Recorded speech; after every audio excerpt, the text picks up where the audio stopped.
Hello guys, and welcome back to this quick tutorial. In this video I am going to show you how to change Chrome language to English. You can change your preferred language in Chrome. Chrome can also translate pages for you. When you come across a page written in a language you don't understand, you can use Chrome to translate the page. 1. On your computer, open Chrome. 2. Go to a web page written in another language. 3. On the right of the address bar, click Translate. 4. Click on your preferred language. And 5. Chrome will translate your current web page.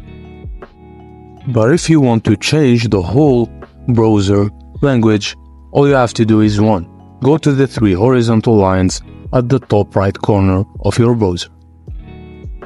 2. Go to Settings and then look for Languages on the left.